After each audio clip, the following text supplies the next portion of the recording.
There we go. Now we're streaming. Oh my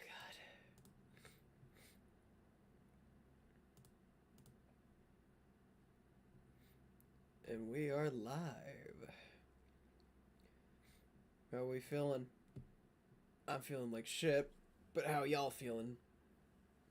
Half alive. I Damn, don't know. same.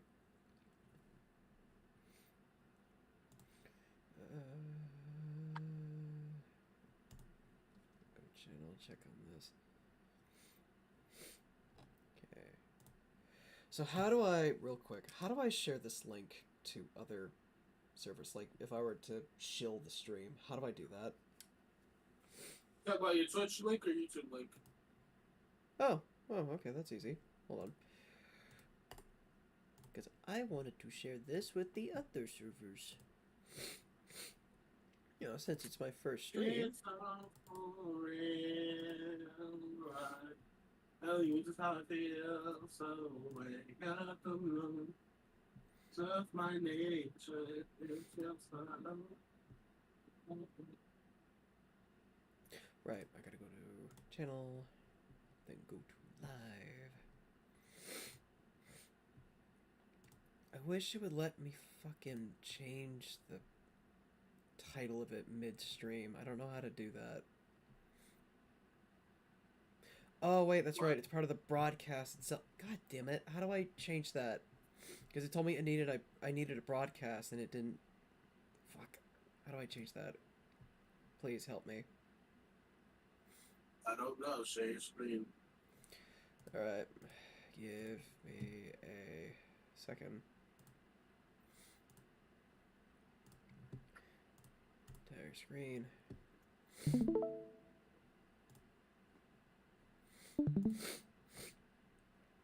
Because it's coming up as just Okay. this, and I need to change Okay. that. Maybe. You see what it says edit? Edit right here. Yeah.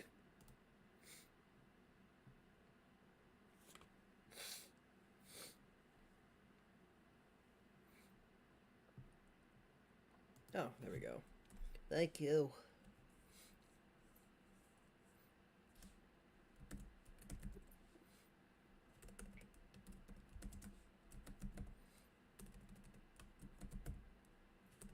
For fuck's sakes.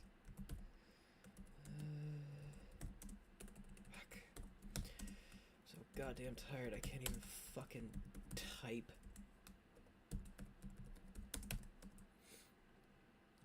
But fuck it, we ball.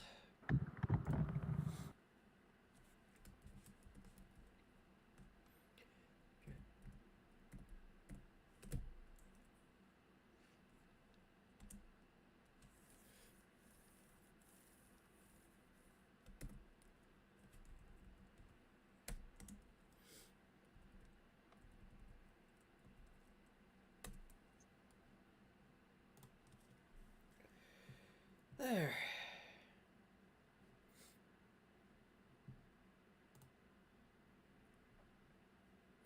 Right. Lots of dead air. I hate it, but. Ugh.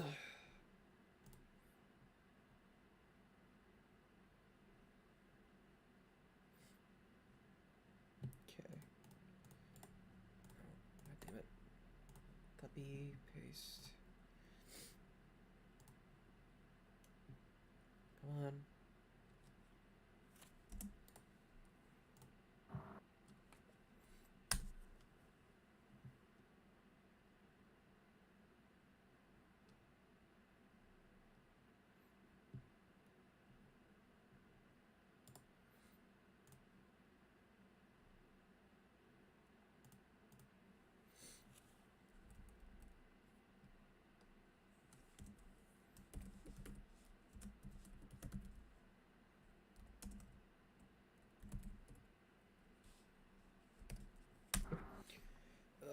And that little bit of text is the most enthusiastic I'm gonna be all episode.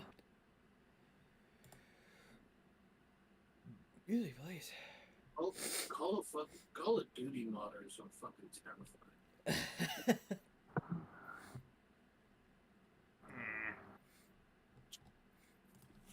Because it's not like they're even just making new map mods. They're making video games as Call of Duty zombie maps.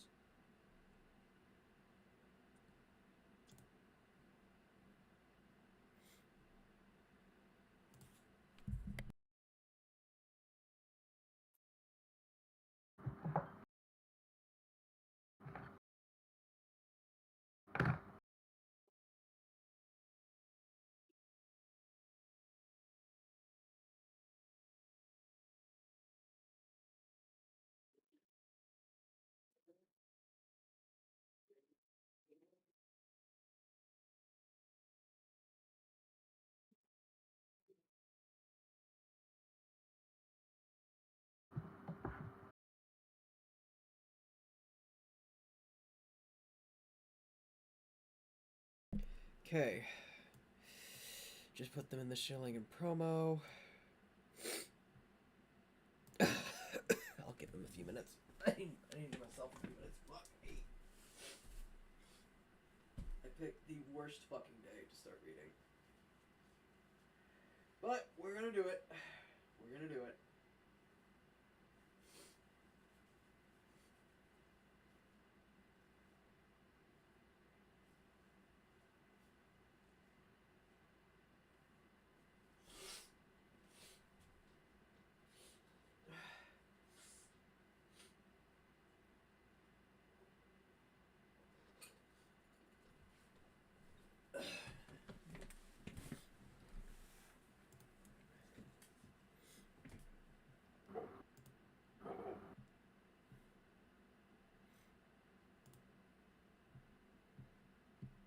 Okay, don't need that.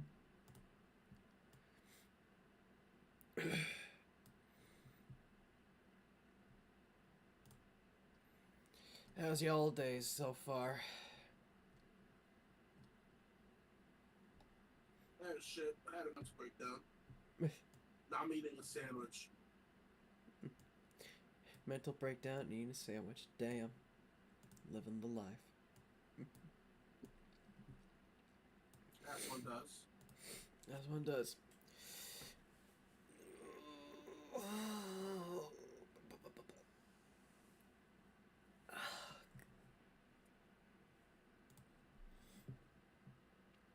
Let me edit this.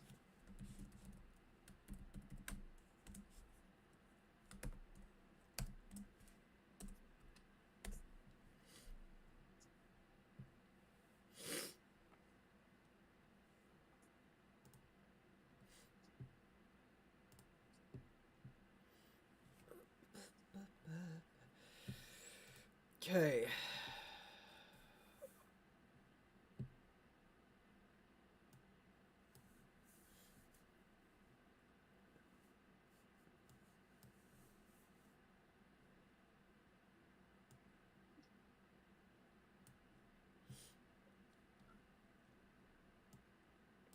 And I can't shrink this, as annoying as it is. I'll just put that there for the time being.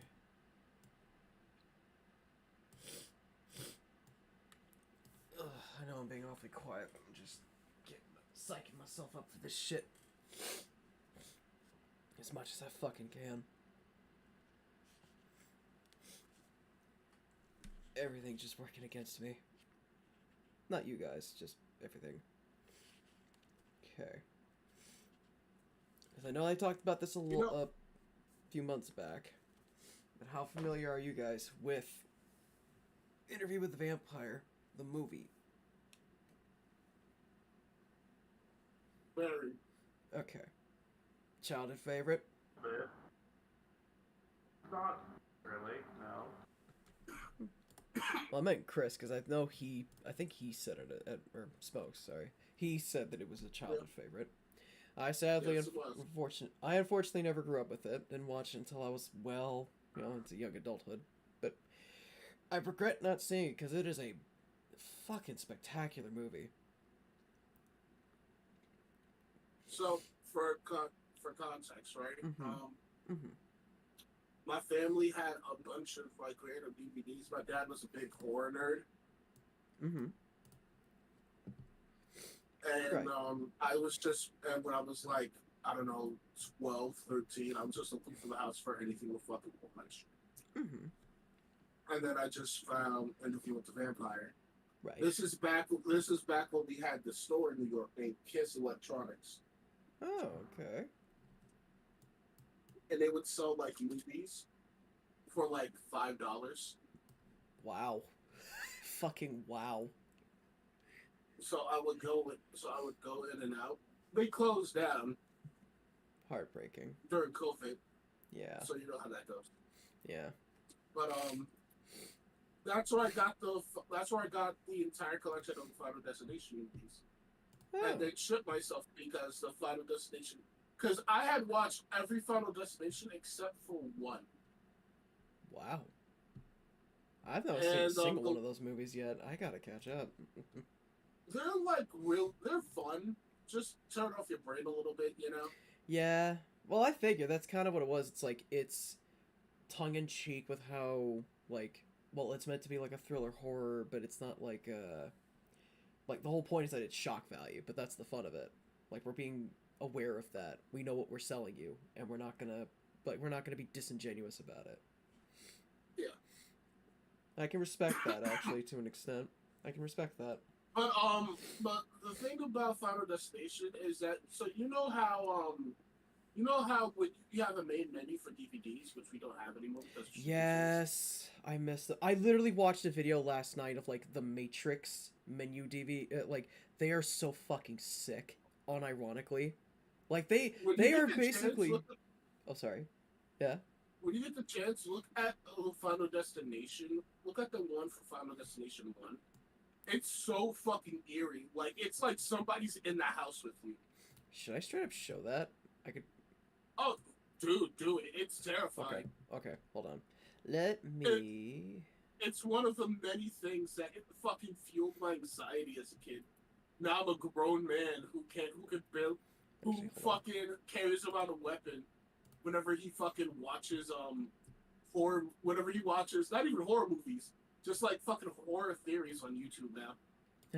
I can't watch analog series because I'll start walking around my fucking house with a bail poker. Hold on. Browser. But recently, I've been in this weird mix. Cause oh, shit, that's way too big. Before Secrets of the Mimic, I was perfectly content with not feeling fear for FNAF. I was perfectly content. And then Secrets of the Mimic dropped, and I'm like, I just can't punch him no more. I can't punch the animatronics no more. That's not going to work.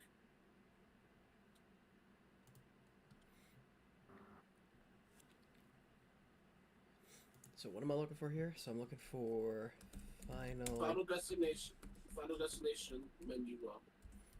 Menu. DVD menu.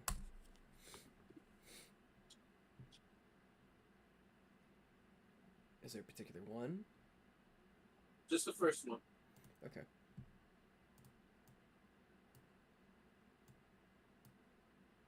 2000, yeah. Okay.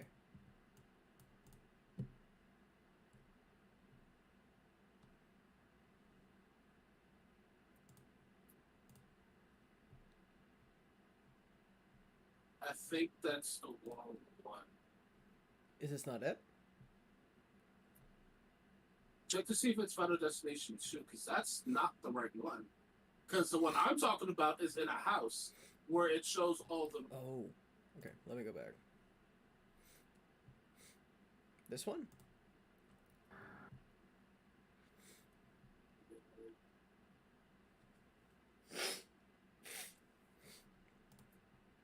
Let me get the desktop audio out of this one. This one? Yes, it's this one. It's very eerie. I can't see because you're not sharing your screen. Oh, shit. But it should be on stream. It is on stream, but yes, this is the right one. Okay. Also, how's the audio on that? Because I just switched from Discord chat to desktop audio. Can they hear you? Yes, they could hear me. Okay, just making sure.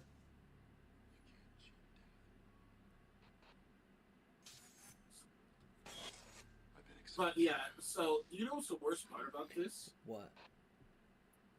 I used to have a kitchen. I used to be around kitchens that looked exactly like this as a kid. Hmm.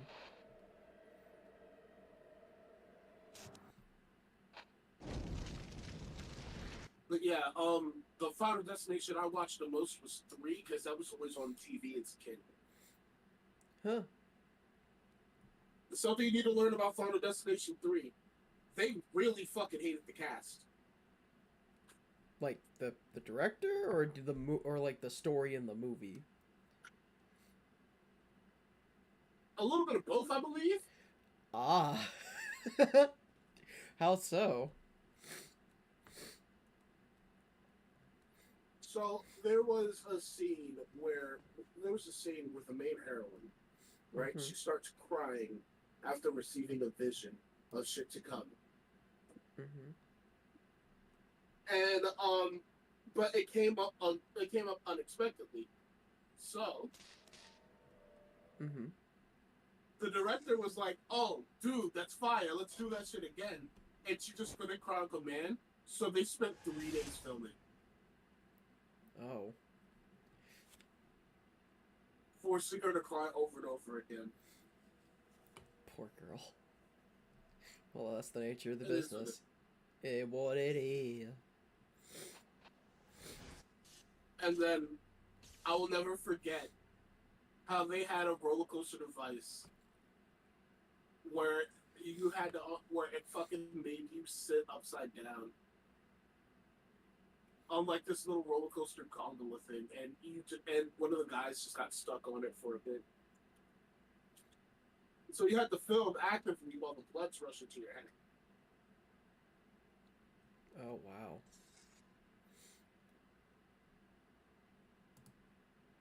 Okay.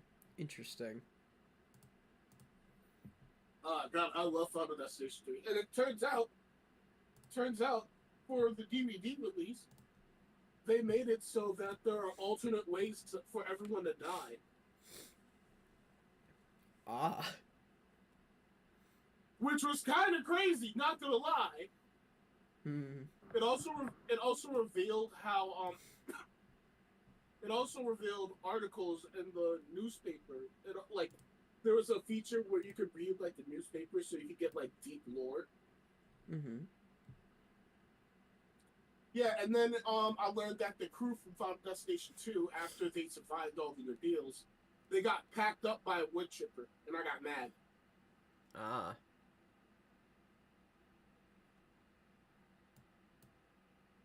Final Destination was supposed to be a one-off movie, but the censors just didn't fucking like that. Hmm. For context, right? In Final Destination 1, there were a lot of deleted scenes where the main character had knocked up the main heroine of Final Destination 1. And the way it ends is that the main character dies, but like his bully and his girl raises his daughter after he knocks up the main love interest. Oh. That's a bit weird, but all right. Because they wanted to give the bully a redemption after his girlfriend died. I mean, I guess. Yeah. Okay. Because they actually became a pretty close-knit group towards the end of the movie. Huh.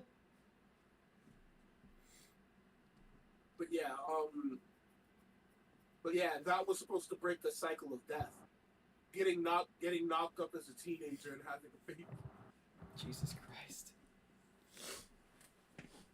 It was stupid, but it was my stupid. And It was then, early 2000s stupid. We loved it. And then the censor said, nah, that's kind of gay and cringe. Yeah.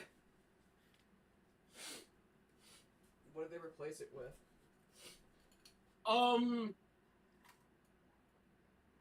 Somebody getting hit with a sign in Paris. Okay. And then the main character died because a brick fell and cracked his skull open.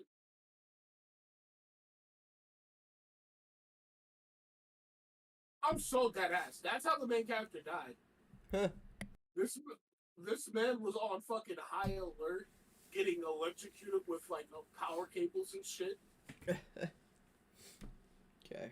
And he died because he got cracked in the head with a brick. It's almost poetic. He got fucking Home Alone 2. Oh my god.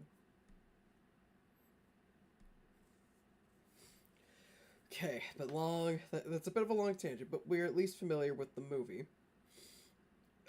I gotta rear this back around. My head is stuffed up, but I gotta stay on target. God damn it.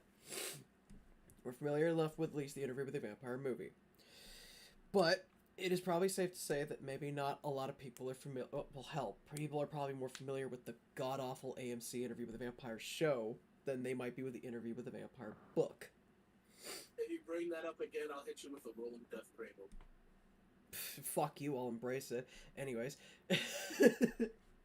anything to clear my sinuses and my consciousness of that god awful TV show. I don't even watch it. I just watched to laugh at it. Anyways, you were saying it's also kind of funny because season 2 directly kind of stole the ending of Queen of the Damned and Blade, I believe. Yeah. Oh yeah, Queen of the Damned. Who also I watched that not too long ago. I find that movie fun. I have fun with that movie. It's my early 2000s stupid, okay?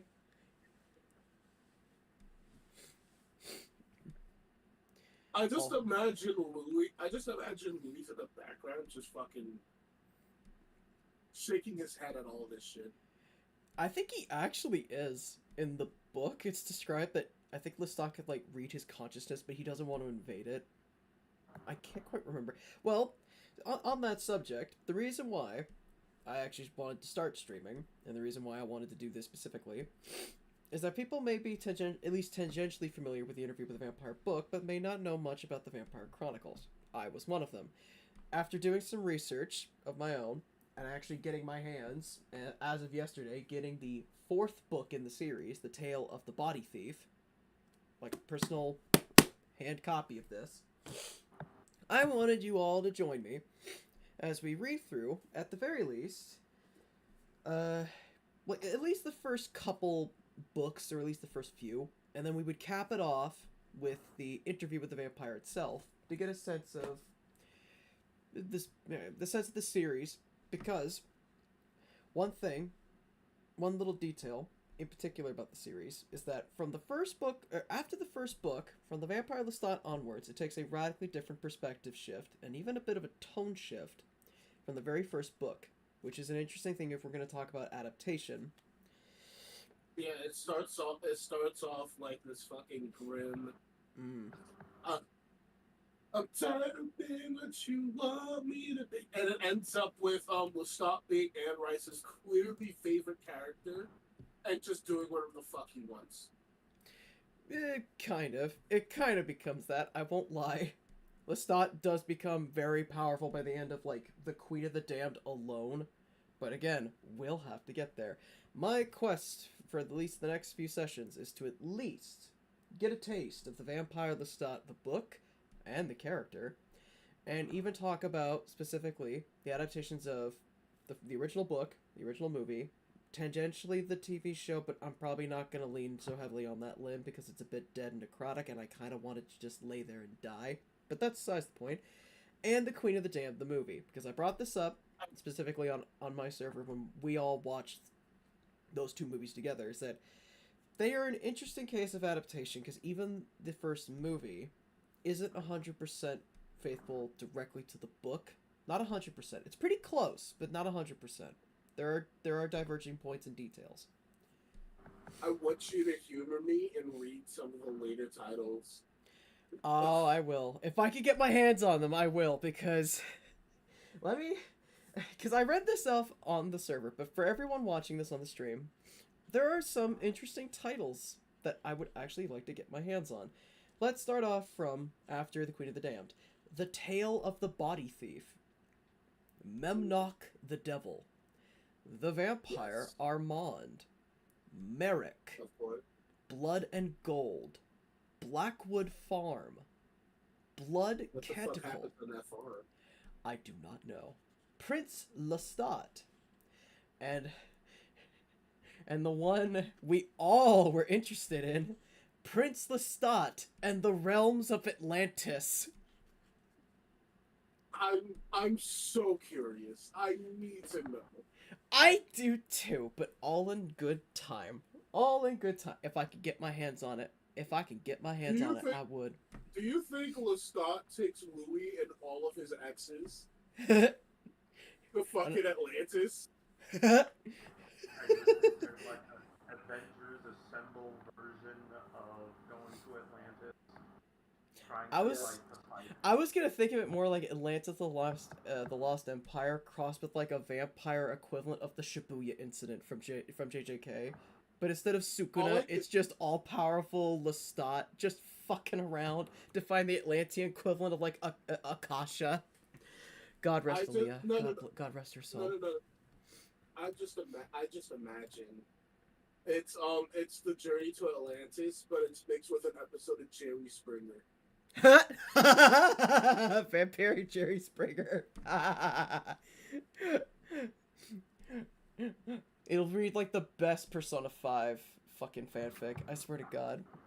But I don't say, I don't... That might have a threesome of like the vampire Akasha and a fish man, maybe. Dagon. Imagine. Daddy I of just the deep. imagine. I just imagine Louis looks at Akasha, then looks back at fucking Lestat. He's like, "Who the fuck is this bitch? You don't even like black women. What the fuck, Lestat?"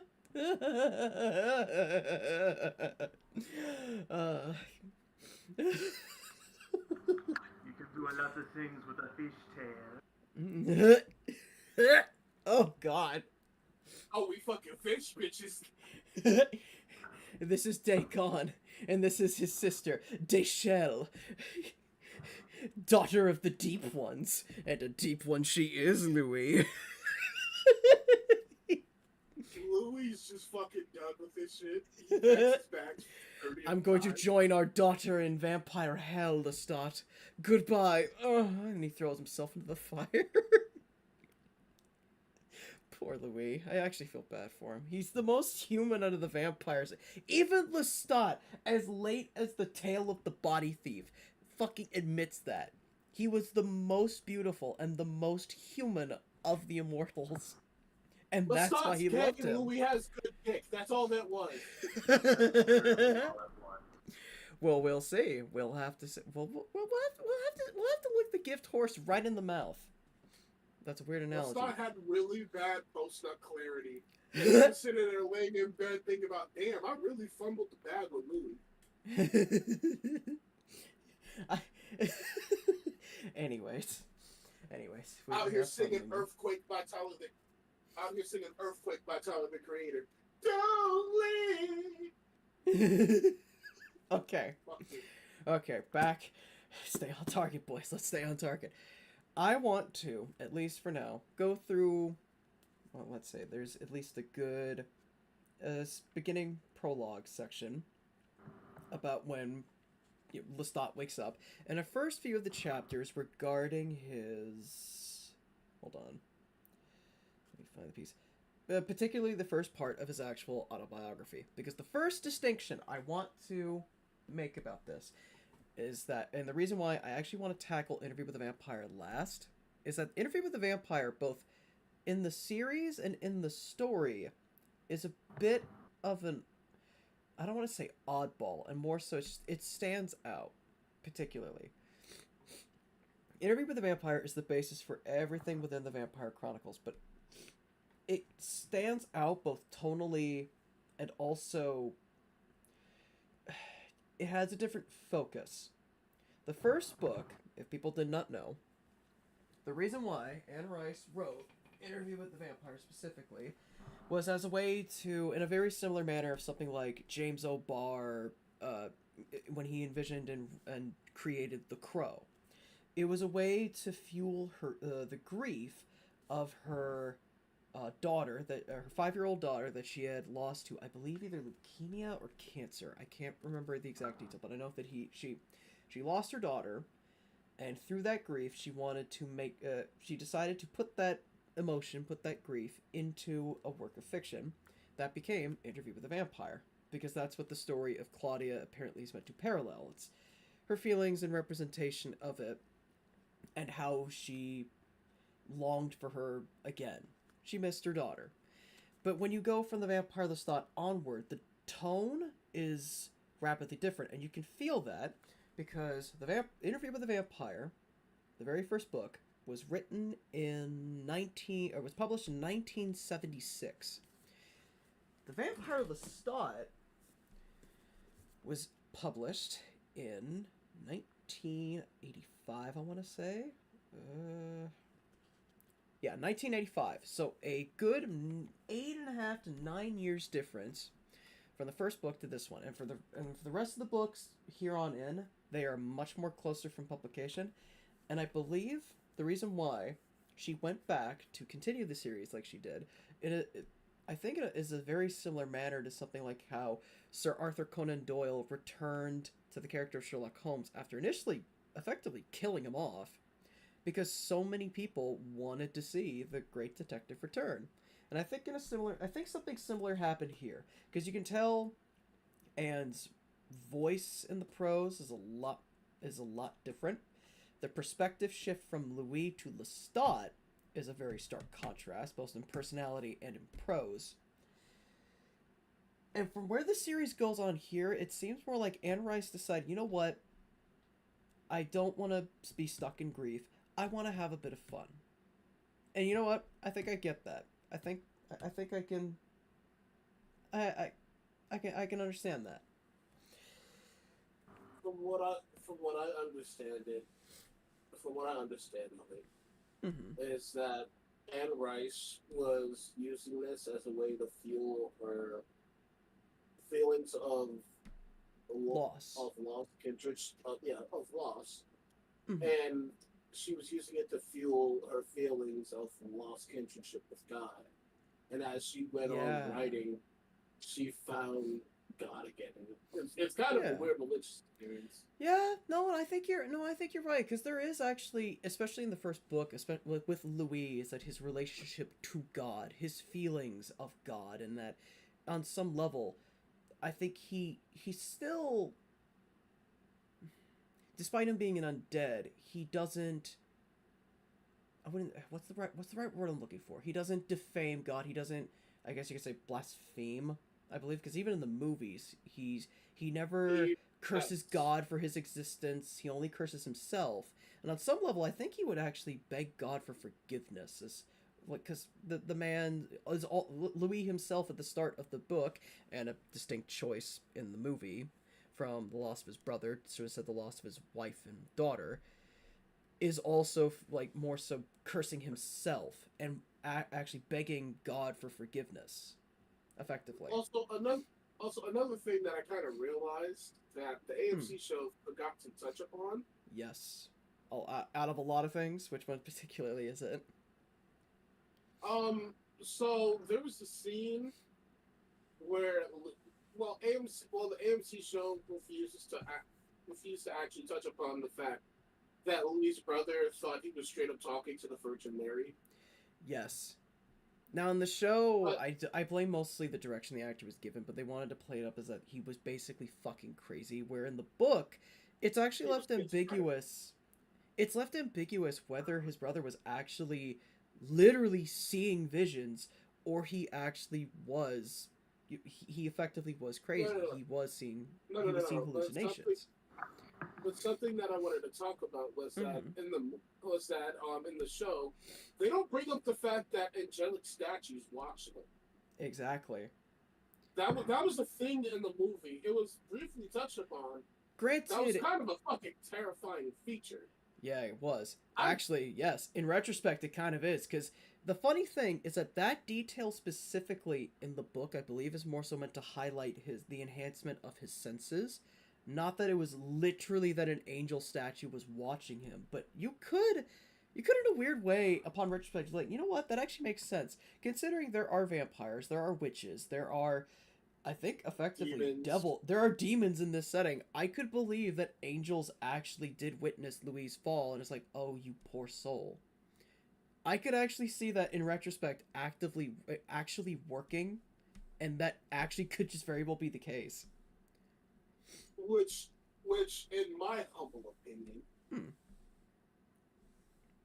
well, I'm not humble whatsoever. I'm an egomaniac, and, and I would like to believe that Louis' brother straight up was just talking to Mary. Yeah, He was just yeah, straight up talking to Mary. yeah. There's no ambiguity about it. Nah, he was just talking to her. No, that actually brings up a good question of like, is that does that ruin the tone of the original story? Because with the No, series as it goes on, that actually could very well be the case with the direction it goes. But the reason why I wanted to tackle the Blast Book last is to ask questions like that. It's like, does that technically ruin the tone of the book? Because the entire point is the ambiguity of Louis never knew whether he actually was seeing visions or not, and that torments him. let me That haunts him to let this me century, right? let me ask you Mm-hmm. this: Mm-hmm. does the implementation of Waldstein from Berserk ruin the Eclipse or what or the Golden Era or the Golden Age arc? No, not necessarily, because even it's established even in the Golden Age is that magic is slowly returning back to the world again as evidence of causal Well, events coinciding. well, no, not really. Magic was still there in the Golden Age. I mean, very Puck was still around at the Golden Age. Yes, but magic Like was he very had very limited. nothing. Mystical creatures were very limited because of that, and it isn't until the Eclipse and afterwards where the Fantasia arc begins that you actively see. You see ogres, you see dragons, you see goblins, Well, you see fairies, you see all of these that was creatures again returning to the Midlands. well, that was because of just a portal, and even then, it was kind of Mm-hmm. like an Mm-hmm. Oblivion Gate-sized portal that just Well, happened. granted, specifically the way it's described is that the astral planes and the material planes were merging, and that's why you saw creatures like Puck more prevalent. You saw fairies, you saw dragons and monsters. Is that they were This basically is astral creatures coming into our world. this is also the thing though. Rickard had met Puck. Yes, yes, he did. Rickard had met Puck, but granted, Puck I believe was an exception, like one of the rare few exceptions that were in Midland at that point. Plus, I think Kintaro Miura wanted at least to bridge the gap of like, oh, well, Puck was technically there. Like he's not just comes out of the blue. It's like no, he and a few other mystical creatures were around. It's just not until the eclipse when all of this magic shit went down that a lot more monsters were in the Midlands. So Mm-hmm. it's a similar example, but it's not 100% the same. But I get what you mean. It doesn't ruin it, no, but it's more so the sense of like with that context.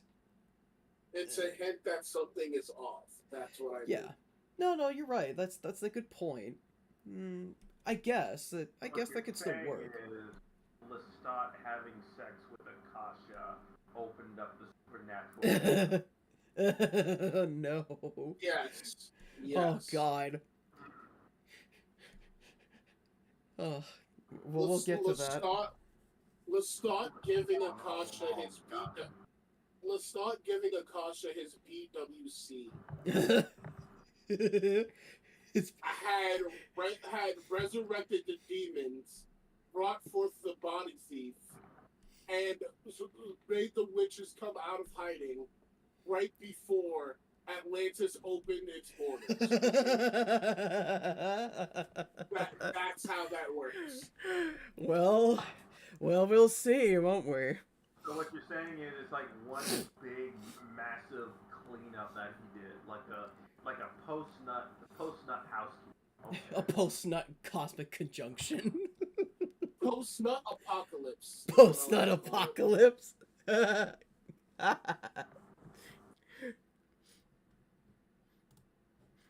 There's no other way to describe it other than a post nut apocalypse. You're true. Excuse me, true. Okay. Okay. That's enough I think that's enough preamble, is there? Is there anything we missing? No, I'm done. No, I'm done with the foreplay. Okay.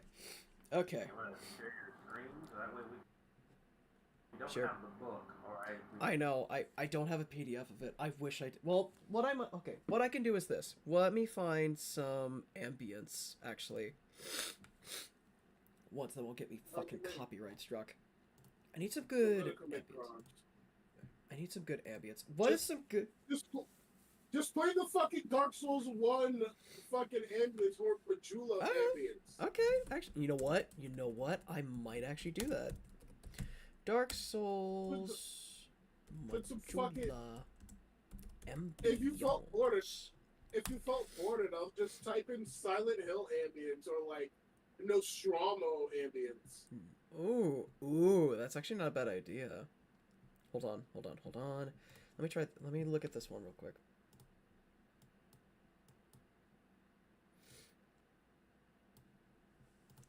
Okay, let me share it. Share screen. Okay. Can you hear that? 1 second. Yeah, that's cool. Okay. Does it appear on the Discord chat audio? Yes. Okay, thank you. Okay. Right, so we have good ambience. Okay, we have good ambience. It's not showing up from the stream. Oh, it's not. Well, it doesn't have to show up on the stream. I just want to hear the audio. I just want some. Or you know what I could do? Actually, hold on. I know what I could do. Let me try. Where the fuck is it? Browser. Here, let me try this.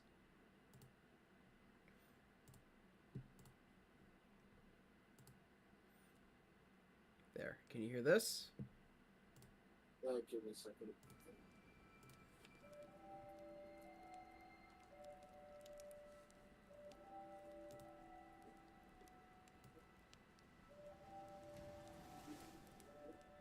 Okay, I hear it. You can hear it? Yeah. Okay, good. Right, just give me a second. My nose.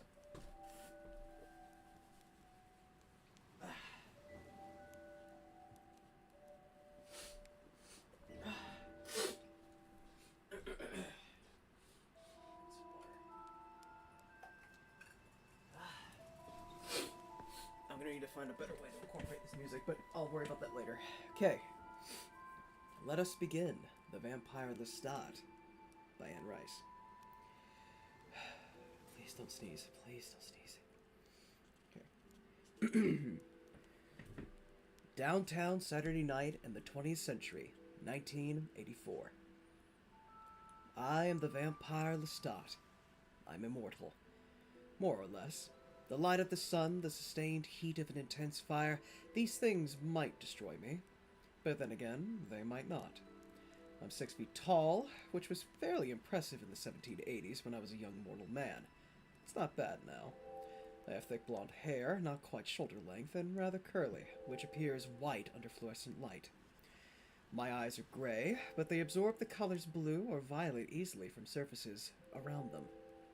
And I have a fairly short, narrow nose, and a mouth that that is well shaped, but just a little too big for my face. It can look very mean or extremely generous, my mouth. It always looks sensual, but emotions and attitudes are always reflected in my entire expression. I have a continuously animated face. My vampire nature reveals itself in extremely white and highly reflective skin that has to be powdered down for cameras of any kind. And if I'm starved for blood, I look like a perfect horror. Skin shrunken, veins like ropes over the contours of my bones. But I don't let that happen now. And the only consistent indication that I am not human is my fingernails. It's the same with all vampires. Our fingernails look like glass. And some people notice that when they don't notice anything else.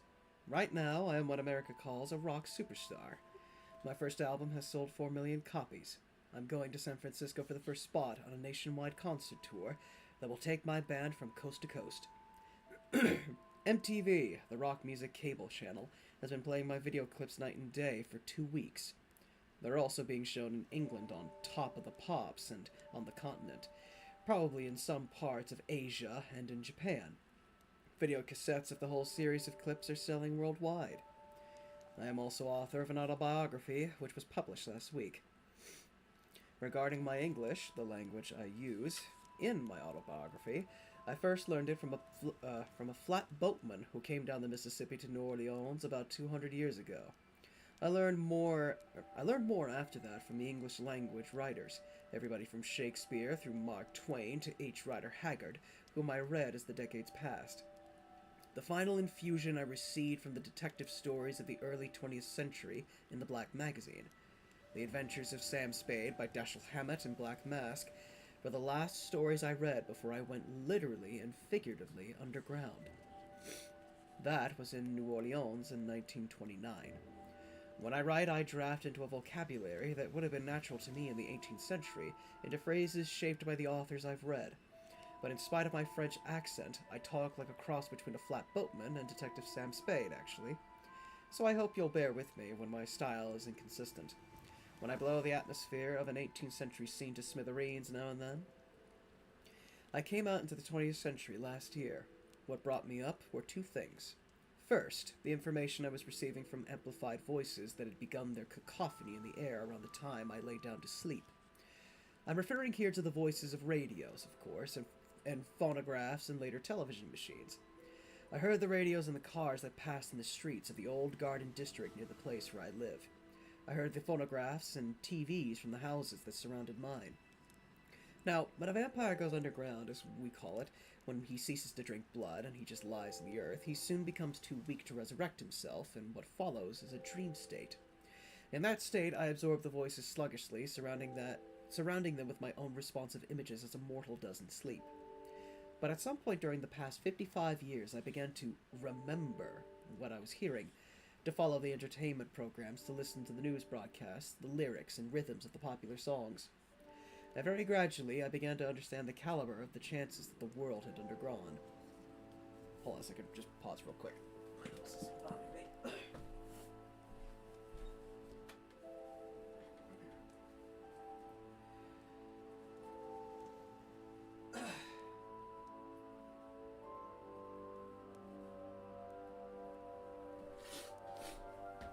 Please excuse me.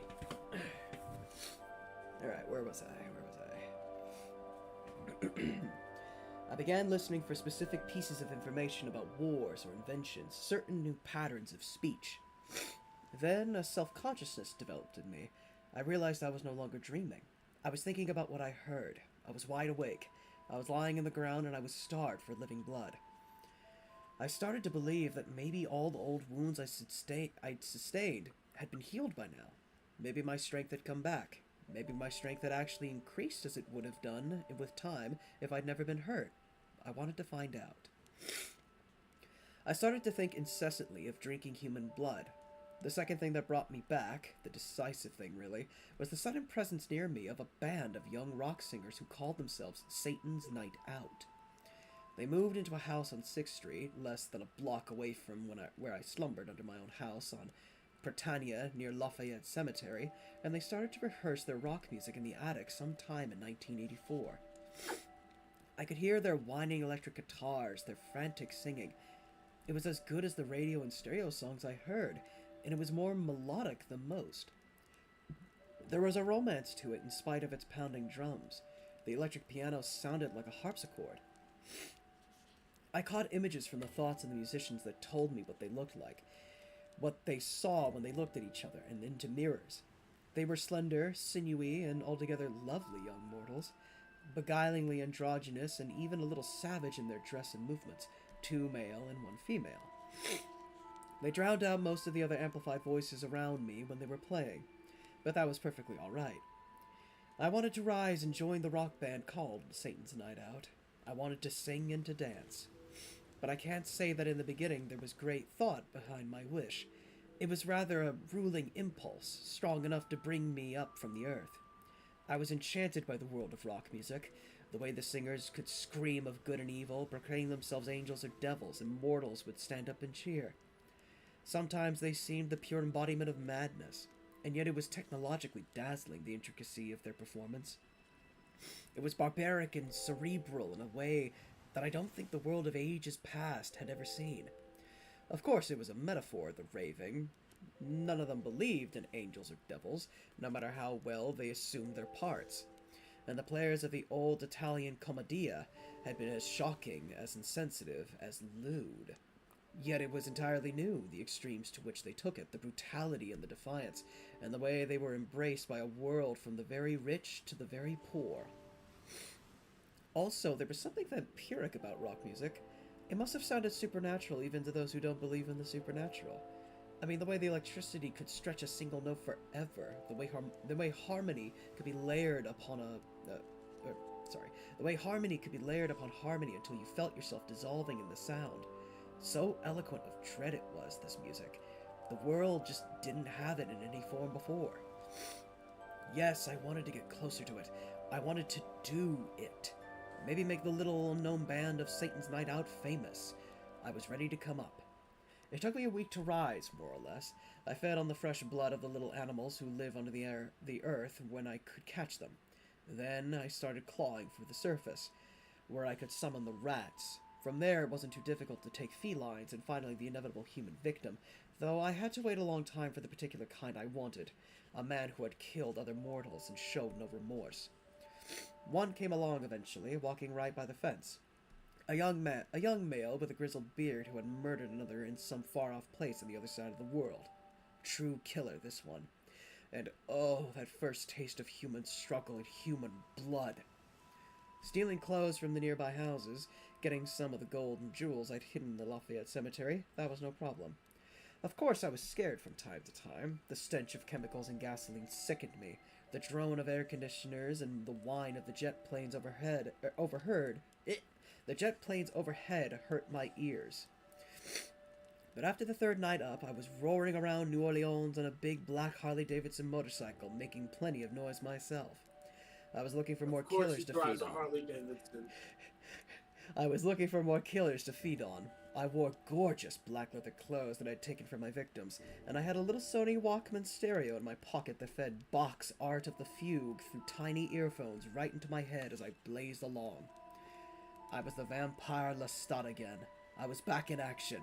New Orleans was once again my hunting ground. As for my strength, well, it was 3 times what it had been Excuse me, please, let me reread that again. As for my strength, well, it was 3 times what it had once been. I could leap from the street to the top of a 4-story building. I could pull iron gratings off windows. I could bend a copper penny double. I could hear human voices and thoughts when I wanted to, from blocks around. Excuse me 1 second, my nose is giving me trouble again. I guess the first thing he parked over is going to Hot Topic.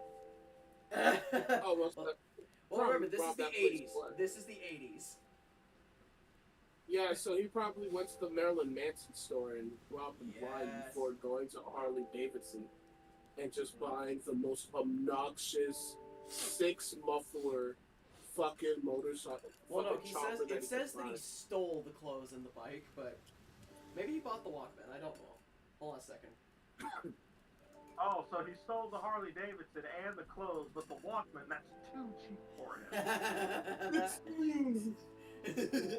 I'll be right back. I just gotta get a bit of water. I'll be right back. I just gotta get some water. How much you gonna bet Lestat stays in the shower listening to fucking Nirvana? You know he keeps the headphones on, right? Like, in the shower. Just fucking...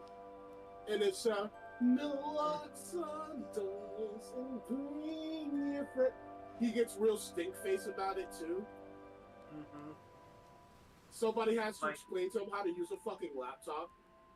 Well, he also like puts on the shower like very, very hot just so the steam can pile up. Yes. Somebody has to explain to him how to use a fucking laptop. Well, keep in mind, laptops I don't think were a thing just yet in 1984. 1994. Yes, they were. They were just very. They were. It's just that the laptops that were used were more for medical or Business. automotive parts. Like I remember there was one laptop. Well, no, that's actually from 1994. But Yeah. there This is was this is one. mid '80s level tech. And also, I don't think a I'm man that would unironically listen to Bach while blaring down the road on a Harley would actually give a shit about Nirvana. He seems more like to me a Motorhead, Led Zeppelin kind of guy. Okay, okay, He gives me Judas Priest British Steel vibes more than anything. okay. Hear me out. Hear me out. Hear me out. Okay. Right? Yeah. You Yeah. are praising him Stop. way too much. Yeah.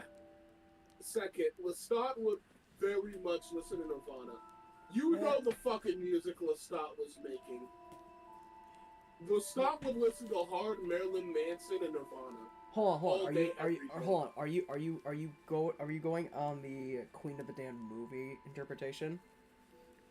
You know the damn movie and the way that he describes it in the book so far. I think that's more so Anne Rice being very poetic.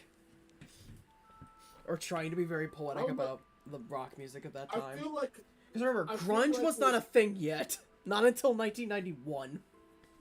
I feel like he would listen to a lot of like this pretentious rock music, and when nobody's listening, he's listening to fucking Slim Shady LP. Based. No, he would do that in the early Alright. 2000s, not the early to mid 80s. We're not there just yet. I'm talking about the 90s. I'm talking about the 90s. I know, that's Where what I he's meant. just Like looking- late 90s, where early he's 2000s, just looking- yes. But not early When 80s. he's just looking around to make sure Louis not listening to him. He's like, Yeah. "Hi, my name is what? My name is what? My name Chicka is chicka my Lestat. I'm trying to imagine fucking Tom Cruise's Lestat pulling the you know what scene I'm talking about, right? The other Tom Cruise scene. What's his fucking character's name from Tropic Thunder? Just that with Lestat in the most gaudy fucking Victorian style room, busting it out to fucking apple bottom jeans, boots with the fur. You know the scene in the new Sonic. Have them bell bottoms. You know, Have bell bottoms. Either But I that like the or way have that- like the jorts, like do the Floridian style of the jorts with the midriff shirt and the cowboy boots. Yeah. But Louis, I love the way it hugs my ass. Louis, what do you mean these are women's pants? Also, real quick, do you guys hear yourself on the stream, just to be safe? Yes. Okay, I panicked there for half a second. Sorry, please continue. Louis, what do you mean I can't wear these? What do you mean these are women's pants? I like the way they hug my ass, Louis. Louis, what do you mean? Louis, these are super comfortable. Louis. Lestat, your reflective skin is shining like fucking... like fucking sparklers. Lestat, You're supposed to be at like a 32 and a 32. You're at like a 19 and a 28. Lestat, I still don't understand how half the time you can walk out in the sun and half the time you fucking hiss at me turning on the light. Okay. Let's get back to it. Okay, where was I? Right. By the end of the first week, I had a pretty female lawyer in a downtown glass and steel skyscraper who helped me procure a legal birth certificate, social security card, and driver's license. A good portion of my old wealth was on its way to New Orleans from coded accounts in the Immortal Bank of London and the Rothschild Bank. But more important, I was swimming. Whoa! We're not gonna zoom past that like Lestat didn't just say what he just said. The Immortal Bank of London and the Rothschild Bank. The Rothschild? Is Lestat a Rothschild? I don't know. He has old money. He could probably still have a. That's actually a very interesting concept. Well, the he De still Leon have a cores are bank account? French. I don't know how. Well, granted, the lineage kind of stopped with his brother. I'm pretty sure, because we're gonna get into that details in this book. We're gonna, if you want to know his backstory, it's in here. So put a pin in that. Put a pin in that, baby. Put a pin in that. It's very weird. That The they more- name drop Rob specifically. Granted, I think it's just because it's topical 80. Like, I think that's more so what it is. And Rice is just having fun. Hold on a second. Hold on a second. My nose. Windu, do you think this is a warning? Do you think Anne Rice found a gay vampire living in New Orleans? And she just decided to write his autobiography? Well, that's what Lestat's doing here. Unless he's having her. Well, no, then it would just be a biography. Anyways, it wouldn't be an autobiography then. Okay. Listen, all I'm saying, Eyes Wide Shut was also right next to the Vampire Lestat. I'm just saying. That also starred Tom Cruise. Oh my god, guys! Conspiracy? I'm not sure. Coincidence? I think not! I need to watch The Incredibles again. I love that movie. Anyway, back to the book. We're almost there, gents. We're almost there. But more important, I was swimming in realizations. I knew that everything that amplified voices had told me about the 20th century was true. As I roamed the streets of New Orleans in 1984, this is what I beheld. The dark, dreary industrial world that I'd gone to sleep on had burnt itself out finally, and the old bourgeois prudery and conformity had lost their hold on the American mind.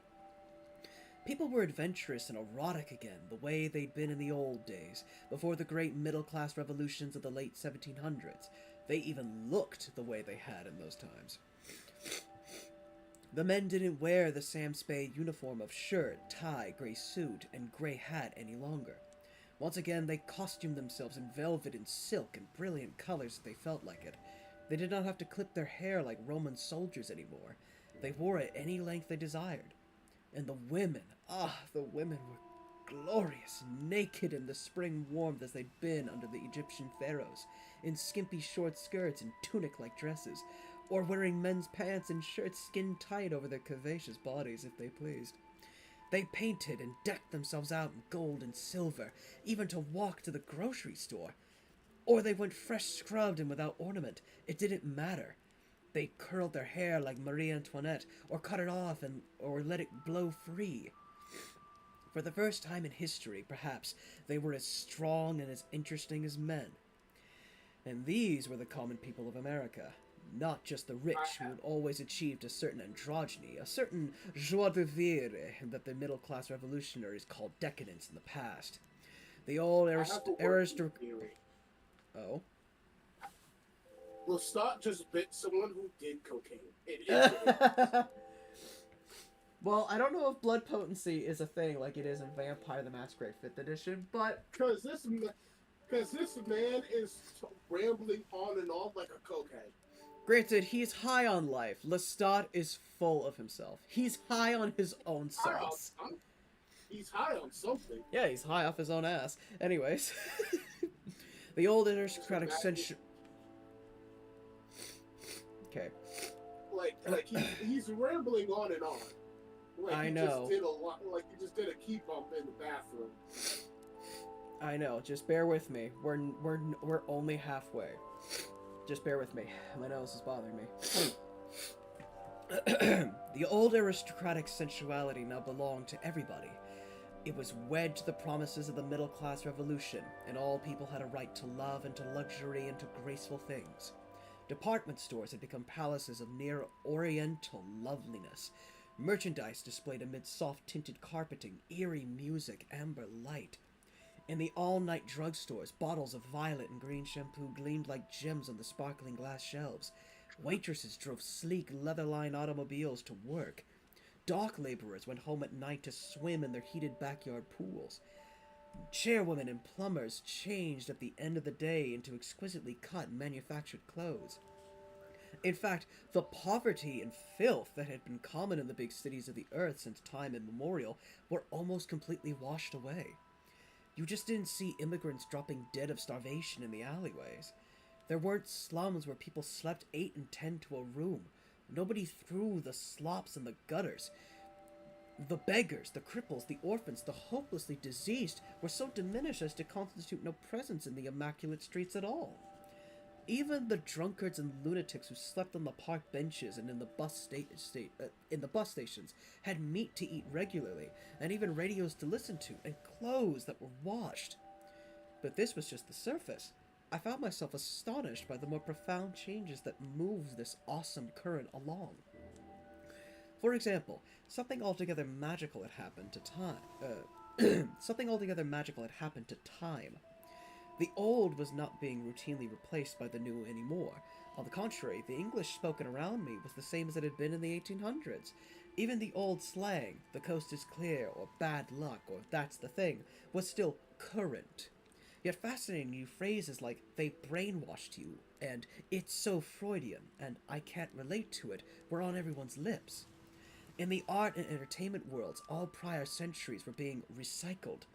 Musicians performed Mozart as well as jazz and rock music. People went to see Shakespeare one night and a new French film the next. In giant fluorescent lighted emporiums, you could buy tapes of medieval madrigals, and play them on your car stereo as you drove 90 miles an hour down the freeway. In the bookstores, Renaissance poetry sold side by side with the novels of Dickens or Ernest Hemingway. Sex manuals lay on the same tables with the Egyptian Book of the Dead. Do you think that's a hint towards something, or is that just kind of funny in retrospect? Because I'm pretty sure Akasha was a bit of both. Let's be dead ass. Can I just say, Yes. I know that he's kind of getting high on life right now. He's talked about how there's no immigrants and talked about how the slum alleyways are always clean, but I would like to be the type of guy that just wanted to turn his head over and To San just go to Francisco. Chicago. Yes. No, Well, granted, Chicago. he's only just now woken up and he's high on life and Well, figuring things out for himself. Hold up. This is the 80s. Yes. This is the 80s, which means that Bin Laden has yet to receive the key to the city of Chicago yet. Well, keep in mind, this is back during a culture where you were allowed to have fun. No, you weren't. Not really. In culture, I mean, you were allowed to just, have fun with your fiction. That didn't start until the 90s. Anyways, back to the point. Sometimes the wealth and the cleanliness everywhere around me became like a hallucination. I thought I was going out of my head. Through shop windows, I gazed stupefied at computers and telephones as pure in form and color as nature's most exotic shells. Gargantuan silver limousines navigated the narrow French Quarter streets like indestructible sea beasts. Glittering office towers pierced the night sky like Egyptian obelisks above the sagging big buildings of Old Canal Street. Countless television programs poured their ceaseless flow of images into every air-cooled hotel room. But it was no series of hallucinations. This century had inherited the earth in every sense. And no small part of this unpredicted miracle was the curious innocence of these people in the very midst of their freedom and their wealth. The Christian God was as dead as he had been in the 1700s, and no new mythological religion had risen to take the place of the old. On the contrary, the simplest people of this age were driven by a vigorous secular morality as strong as any religious morality I'd ever known. The intellectuals carried the standards, but quite ordinary individuals all over America cared passionately about peace and the poor and the planet, as if driven by a mystical zeal. Famine they intended to wipe out in this century. Disease they would destroy no matter what the cost. They argued ferociously about the execution of condemned criminals, the abortion of unborn babies, and the threats of environmental pollution and holocaustal war. They battled as fiercely as men have battled witchcraft and heresy in the ages past. As for sexuality, it was no longer a matter of superstition and fear. The last religious overtones were being stripped from it, and that was why the people went around half naked. That was why they kissed and hugged each other in the streets. They talked ethics now and responsibility and the beauty of the body. Procreation and venereal disease they had under control.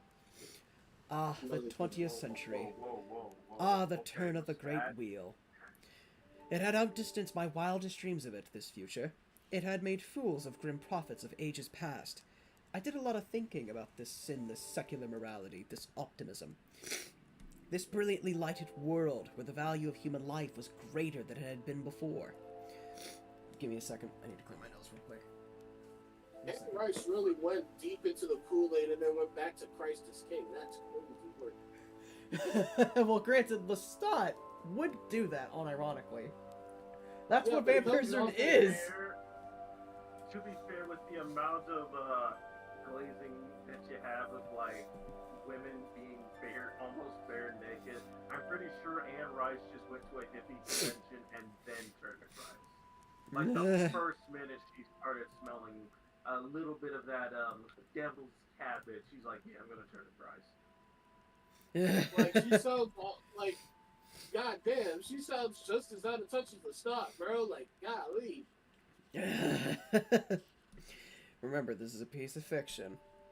In the amber electric twilight of a vast hotel room, I watched on the screen before me the stunningly crafted film of war called Apocalypse Now. Such a symphony of sound and color it was, and it sang of the old-age battle of the Western world against evil. You must make a friend of horror and moral terror, says the mad commander in the savage garden of Cambodia, to which the Western man answers as he has already answered. No. No. Horror and moral terror can never be exonerated. They have no real value. Pure evil has no real place. And that means, doesn't it, that I have no place? Except, perhaps, the art that repudiates evil, the vampire comics, the horror novels, the old Gothic tales, or in the roaring chants of the rock stars who dramatize the battles against evil that each mortal fights within himself. Lestat, you are evil. First chance you got, you signed up with the Queen of the Damned.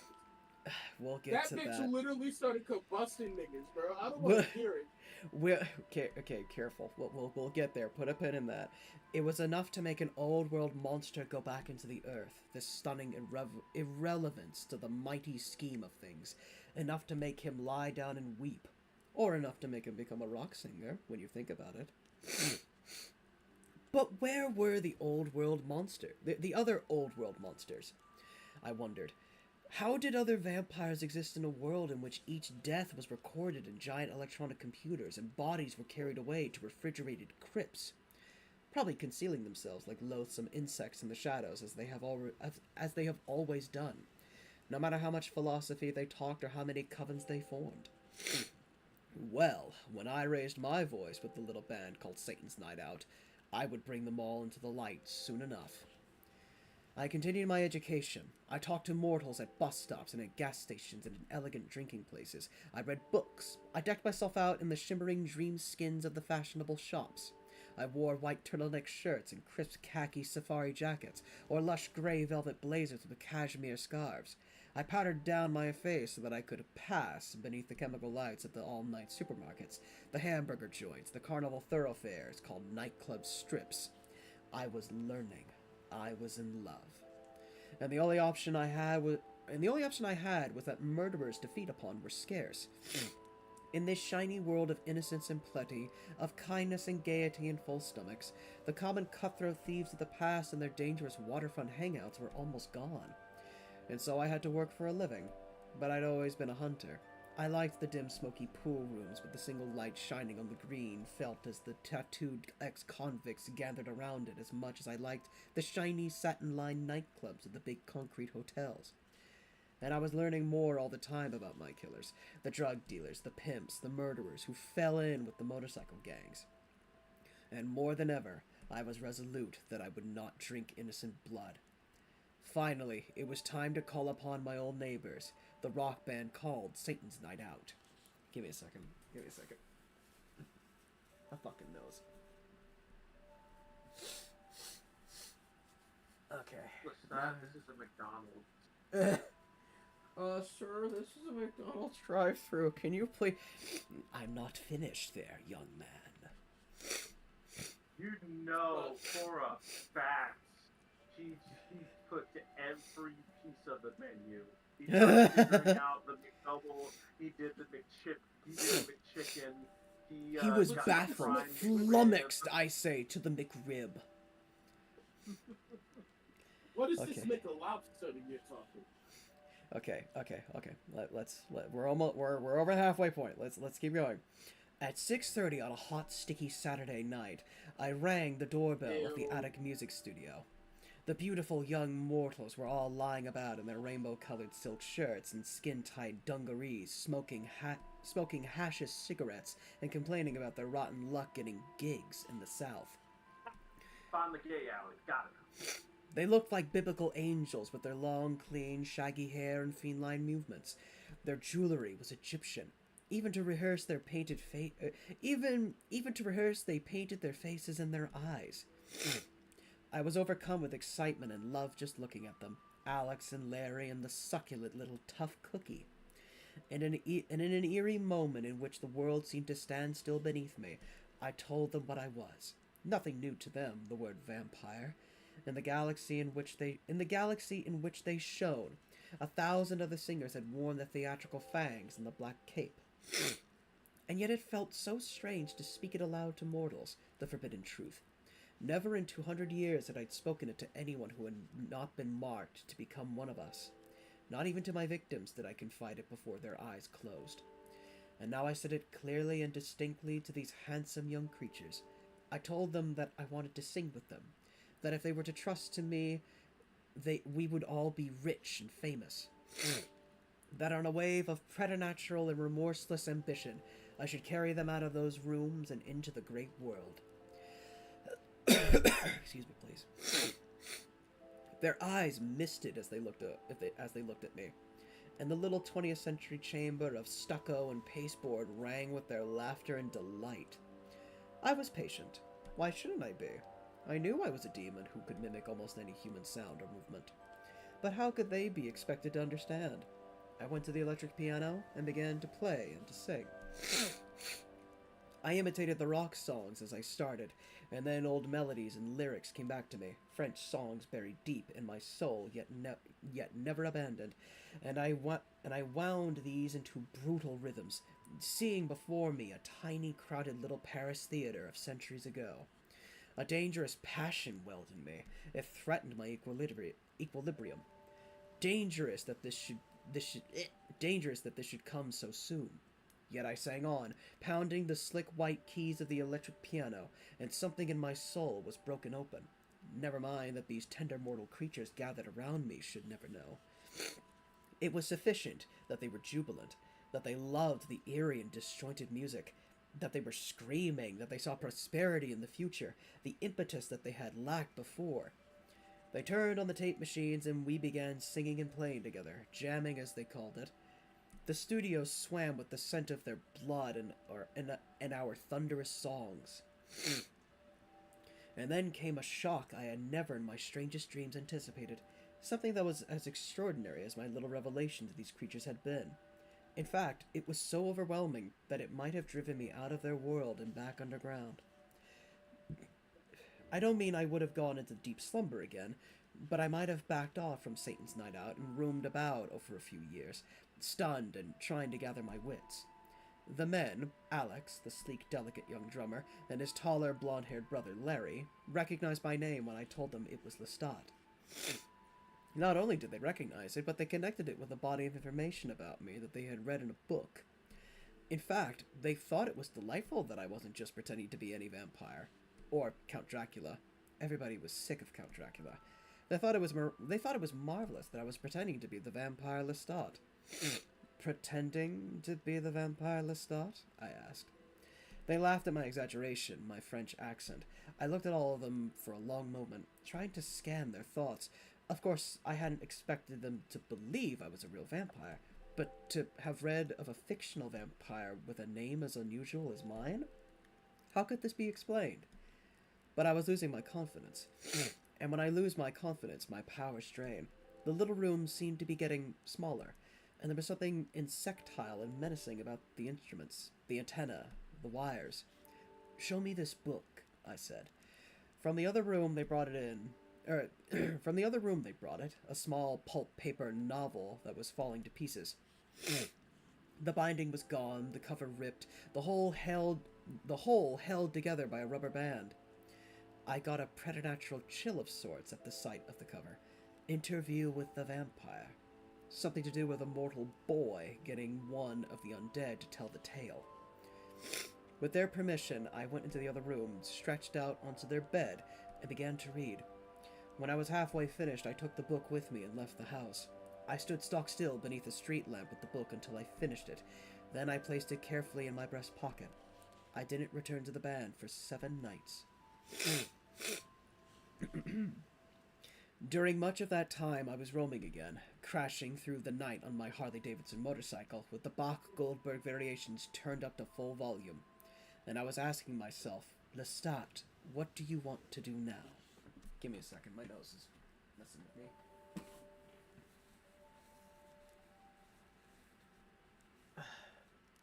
Give me a second.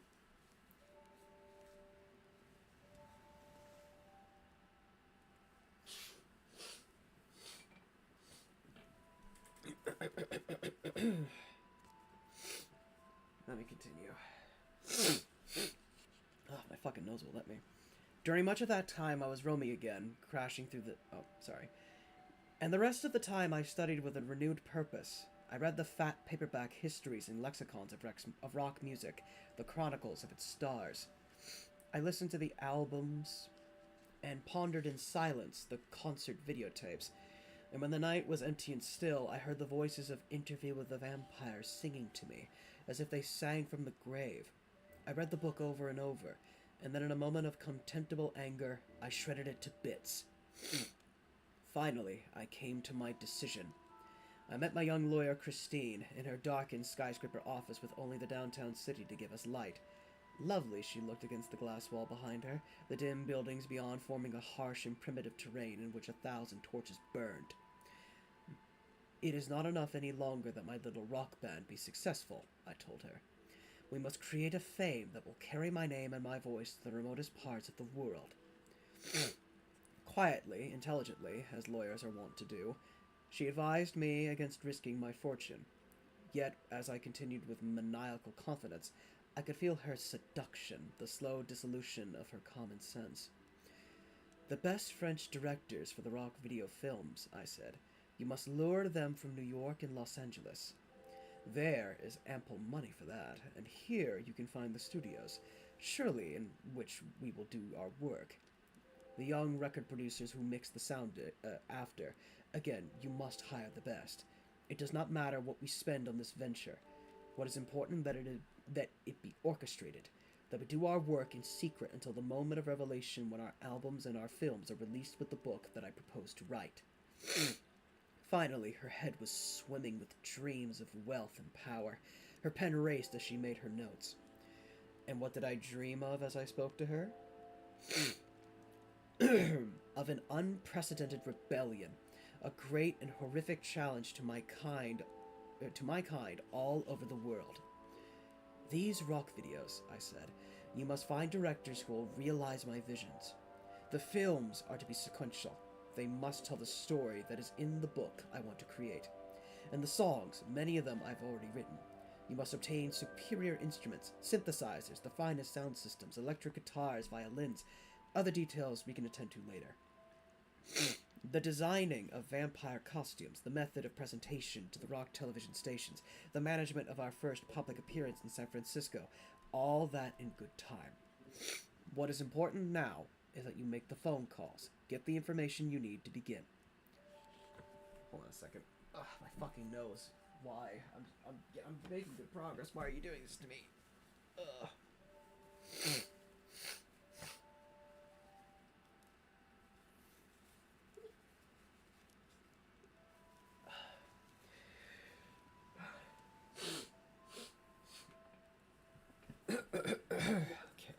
Okay. Let's continue. Say that again? It sounds like you need some big paper. No, it's not that. It's just it's the fucking rainstorm that's passing us. It's putting a lot of pressure on my sinuses. That's it. That's really the only problem. But it's fine. Okay, let's continue. I didn't go back to Satan's Night Out until the first agreements were struck and signatures had been obtained. Dates were fixed, studios rented, letters of agreement exchanged. Then Christine came with me, and we had a great leviathan of a limousine for my darling young rock players, Larry and Alex and Tough Cookie. We had breathtaking sums of money. We had papers to be signed. Under the drowsy oaks of the quiet Garden District street, I poured the champagne into the glistening crystal glasses for them. To the Vampire Lestat, we all sang in the moonlight. It was to be the new name of the band. Of the book I'd write. Tough Cookie threw her succulent little arms around me. We kissed tenderly amid the laughter and the reek of wine. Ah, the smell of innocent blood. And when they had gone off in the velvet-lined motor coach, I moved alone through the balmy night towards St. Charles Avenue, and thought about the danger facing them, my little immortal friends. It didn't come from me, of course, but when the long period of secrecy was ended, they would stand innocently and ignorantly in the international limelight with their sinister, reckless star. Well, I would surround them with bodyguards and hangers-on for every conceivable purpose. I would protect them from other immortals as best I could, and if the immortals were anything like they used to be in the old days, they'd never risk a vulgar struggle with a human force like that. As I walked up to the busy avenue, I covered my eyes with mirrored sunglasses. I rode the rickety old St. Charles streetcar downtown, and through the early evening crowd, I wandered into the elegant double-decker bookstore called DeVille Books, and there stared at the small paperback of Interview with the Vampire on the shelf. Uh-oh. I wondered how many of our kind had noticed the book. Never mind for the moment the mortals who thought it was fiction. What about other vampires? Because if there is one law that all vampires hold sacred, it is that you do not tell mortals about us. You never pass on our secrets to humans unless you mean to bequeath the dark gift of our powers to them. You never name other immortals. You never tell where their lairs might be. My beloved Louis, the narrator of Interview with the Vampire, had done all this. He had gone far beyond my secret little disclosure to my rock singers. He had told hundreds of thousands of readers.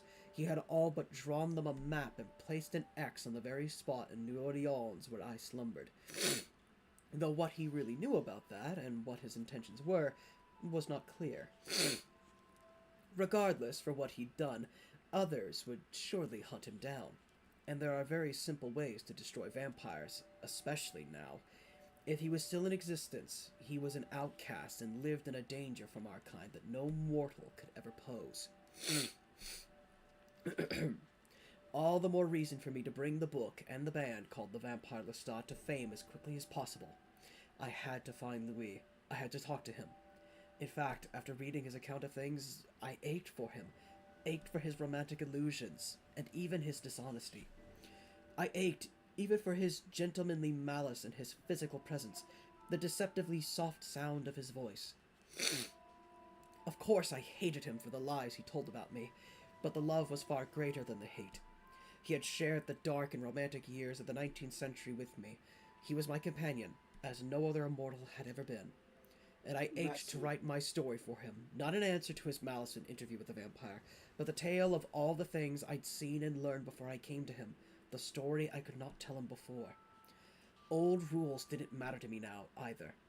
I wanted to break every one of them, and I wanted my band and my book to draw out not only Louis, but all the other demons that I had ever known and loved. I wanted to find my lost ones, awaken those who slept as I had slept. Fledglings and ancient ones, beautiful and evil and mad and heartless, they'd all come after me when they saw those video clips and heard those records, when they saw the book in the windows of the bookstores, and they'd know exactly where to find me. I'd be Lestat, the rock superstar, just come to San Francisco for my first live performance. I'll be there. But there was another reason for the whole adventure, a reason even more dangerous and delicious and mad. And I know Louis would understand. It must have been behind his interview, his confessions. I wanted mortals to know about us. I wanted to proclaim it to the world the way I told it to Alex and Larry and Tough Cookie and my sweet lawyer, Christine. Yet it didn't matter that they didn't believe it. It didn't matter that they thought it was art. The fact was that, after 2 centuries of concealment, I was visible to mortals. I spoke my name aloud. I told my nature. I was there. But again, I was going farther than Louis. His story, for all its peculiarities, had passed for fiction. In the mortal world, it was as safe as the tableau of the old theatre of the vampires, in the Paris where the fiends had pretended to be actors, pretending to be fiends on the remote and gaslighted stage. I'd step into the solar lights before the cameras. I'd reach out and touch with my icy fingers 1,000 warm and grasping hands. I'd scare the hell out of them if it was possible, and charm them and lead them into the truth of it if I could. And suppose, just suppose, that when the corpses began to turn up in even greater numbers, that when those closest to me began to hearken to their inevitable suspicions, just suppose that the art ceased to be art and became real. I mean, what if they really believed it? Really understood that this world still harbored the old world demon thing, the vampire. Oh, what a great and glorious war we might have then.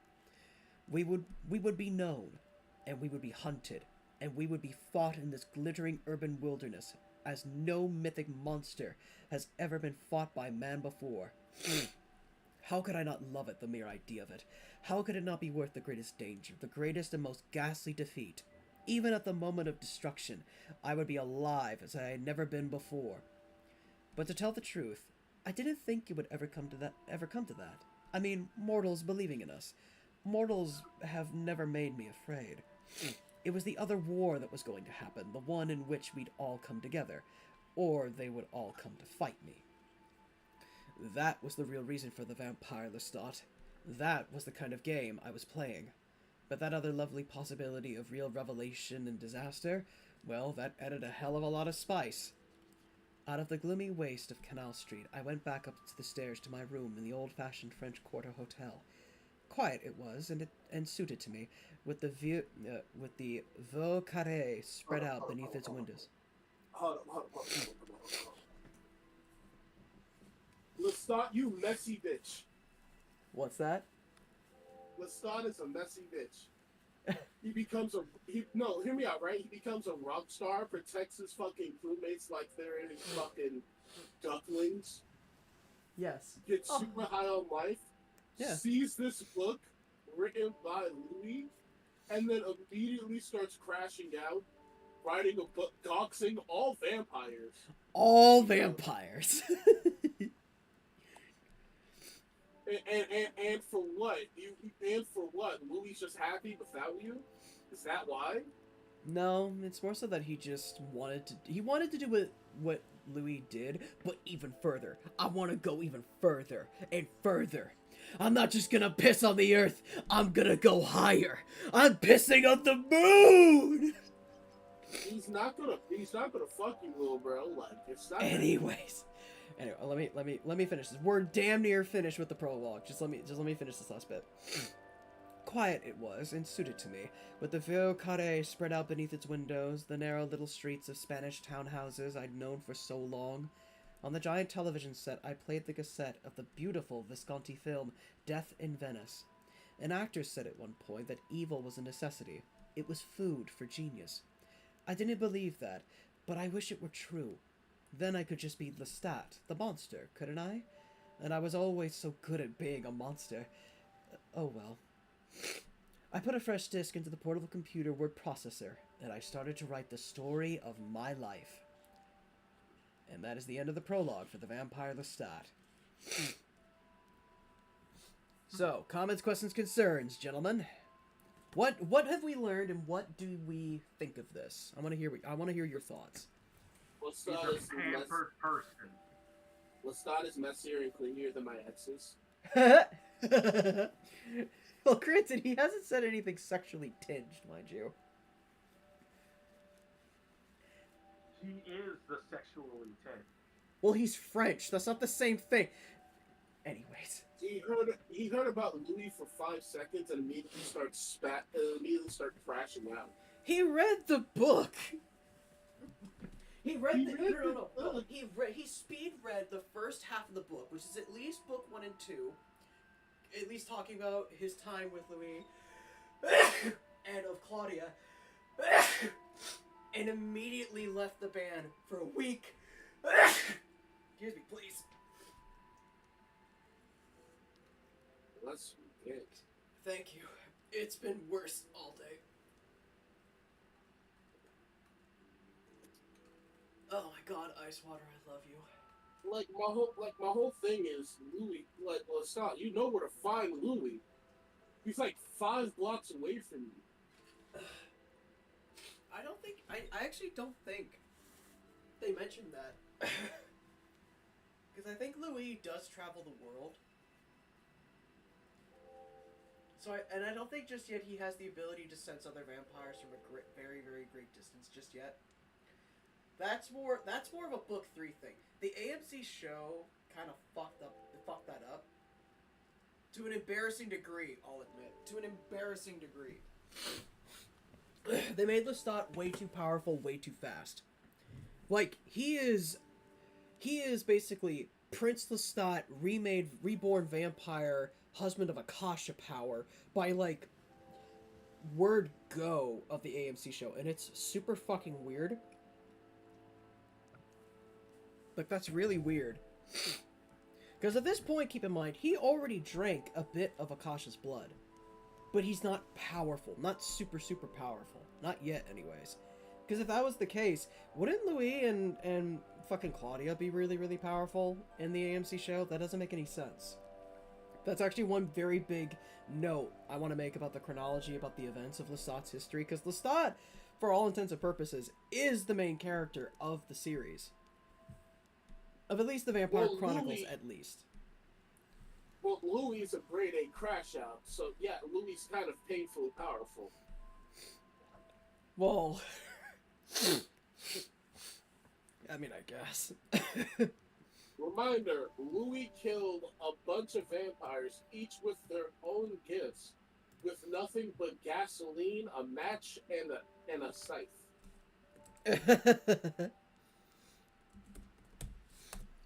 And not only did these people have experience over Louis, they also had years, and I mean years, to be a vampire. Yes, they did. And Louis took them all out in a night. With the power of a grief-stricken father, which is kind of based. Not based that his, daughter and, her pseudo-mother died. I'm just saying, based. If Louis took 5 seconds to not hit himself and try to not, commit unalive, yeah, he would unironically just be a menace. A menace, a dentist, an oral hygienist. Open your mouth for about 4 or 5 minutes. I will always quote that. I mean, Louis would just unironically be a grade A crash out. That is something I would like to do. I'd like to actually record our thoughts about it, especially after reading this, to record our thoughts of the movie.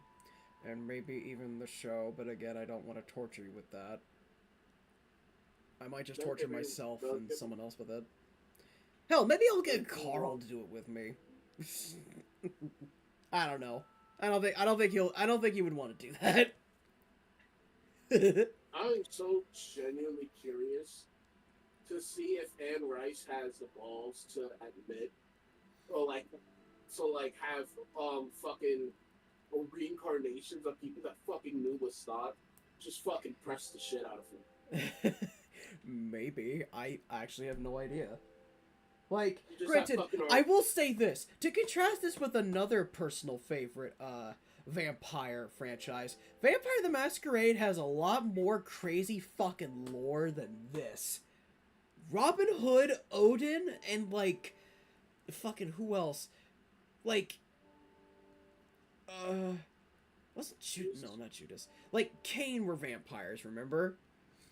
Fucking yes. Odin, Thor, and I'm pretty sure Freya and, Robin Hood were all vampires in the lore of that series. So I think the lore of this, who can be vampires just to make Lestat or Louis actively pressed and tilted. I would find it more reasonable in the Vampire Chronicles than in Vampire the Masquerade. Just as contrasting comparison. It's infinitely worse. What's that? simple. would If vampire, Robin Hood be a vampire? I'm sorry, I cannot Um, hear you, Windu. I'm sorry. why would Robin Hood? Why would Robin Hood be a vampire? I In Vampire the Masquerade, the whole explanation for a lot of these figures being vampires is that they use vampire magic to enhance their basic abilities. yes. So it gets rid of the whole this required skill and effort to do it. Yeah, Instead, because it was just Dracula, use blood magic. because Dracula, to contrast the Vampire Chronicles, is real in Vampire the Masquerade. Dracula's He's also real. a con Everyone hates him. You ever watch Supernatural? Yeah. Sort of, yes. Some of it. I think you He- showed me. Yes. He's like Kripke from Supernatural. That's Dracula. Wow. Wow. Wow. That's funny. That's funny. Actually, that is something I'd also like to do as another piece of vampire reading. Would you guys want, because I actually have the PDFs of this, do like a read through of some of the lore books for Vampire Masquerade, Vampire Clans? Because some of the shit I've Sure. read in there is wild. Maybe. Sure. Yeah.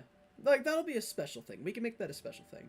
Because I do want to focus on at least this book in particular, because we're going to learn a lot about the man. And I read the first chapter, and I was like, okay, I'm kind of hooked. I'm kind of interested. I want to see where this goes. Because I actually genuinely did like it. You can almost rip the Before we first can- chapter out of this, and it could be a genuinely interesting, like, little short story. Before we continue, I want to creep everyone out. Oh, what's that? Actually, I might... Oh And the- shit, we're almost the through. ama- We're almost through the ambience music. Oh my god. Yes. Give me In the that. Amazing World of Gumball, there's a creepy clown man that shows up in the background of almost every episode in the first few seasons. Why? Because he's watching us. Not only is he watching us, but he's also making sure that when we turn away and we're not watching the TV, he's going to kidnap Gumball and Darwin. What? Wait, hold on. What? Yeah, no, this is real. Look it up. Hold on. I'm gonna do that real quick. Hold on. Let me show my browser. There's a creepy clown man in the background of the Amazing World of Gumball for the first few episodes. He smiles and looks directly at the camera and taps on the screen and makes sure that we're still watching. Gumball. Creepy. Clown man. Creepy clown. What the fuck? Yeah, no, this is real. Hold on. It's on. It actually has a wiki page. What the fuck? What the fuck? Yeah. Fuck off. What the fuck? Yeah, Why? this is all real. They had to stop drawing him because children were starting to notice and they got painfully scared. Wait, hold on. He sent a telegram to Garden about their mother, reminding them to take the trash out. He appears on a TV, turning Jessica and Dexter into balloon animals. Wait, are these just frames of him, or do they just show up? He just shows up randomly in the background. Why? What is... Oh. Oh fucking K. Yeah, that's okay to put on children's programming. Yes, it is. Wow. Yes, it is. Yeah, that's terrifying, ain't it? Yeah, it is. What the fuck? Why? If you're not paying attention close enough, he just shows What? up. Why? But why? Where's the pedophile? He's right there. He just shows... Are these like one frame things, or does he actually... Oh, fuck me. That's... Again, children's programming. There he is right there in the background What the fuck? behind the pillar. What the fuck? Why? Why is he always there? He's What trying is to this? kidnap Gumball and Darwin. That's not a joke. That's real.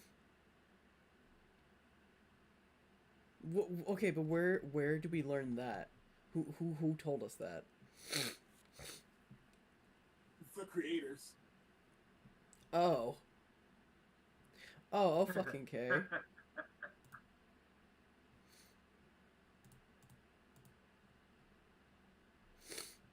Oh, shit. He starts showing up in season 3. He starts showing up in season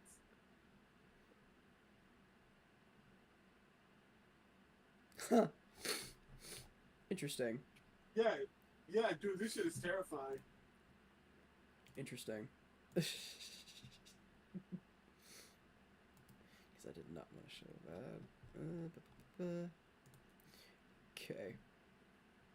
I wish we had a picture of Lestat doing like a smug face or a pouty face. You know what? I could look that up and probably find something. You just put that up on the screen and that's Hold our on. picture for Hold Lestat. on. Lestat Lyoncourt. But yeah, no, that shit is genuinely creepy. With the fucking clown and shit. Yeah, that's a bit. You mean like this? But that's the AMC show. We don't want to count that.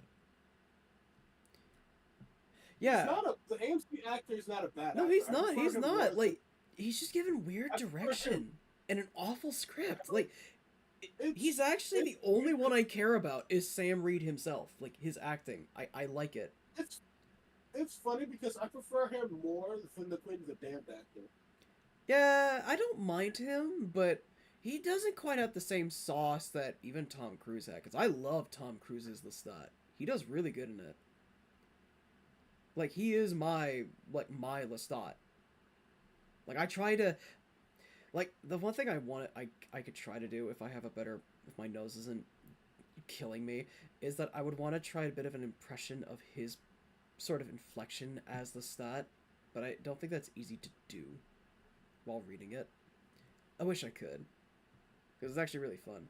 But Lestat de Lyoncourt fan art.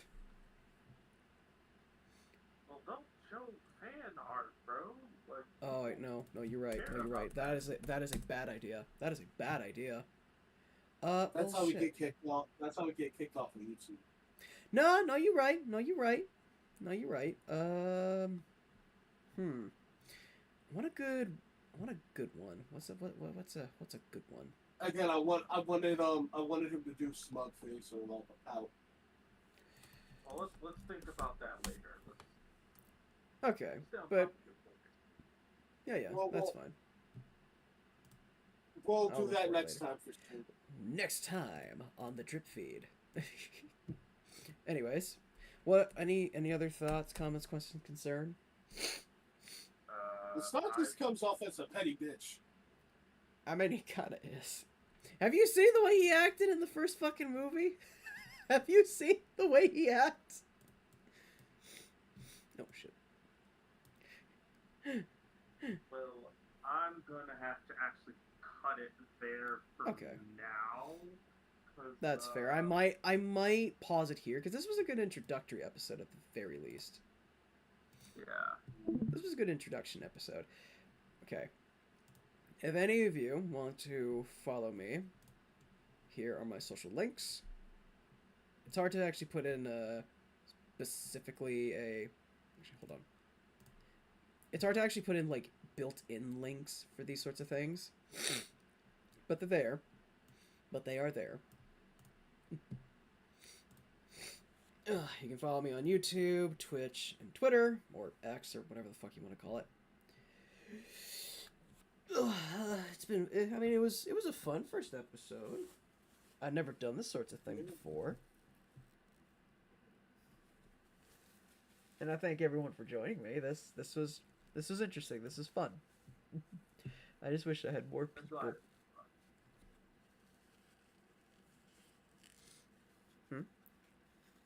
I'm glad it's fun. Yeah. I'm just happy it went as well as it did because I thought, oh god, it's gonna go terribly, but it didn't. So thank God.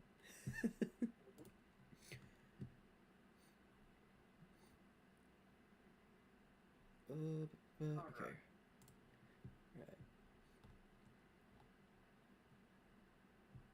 All right.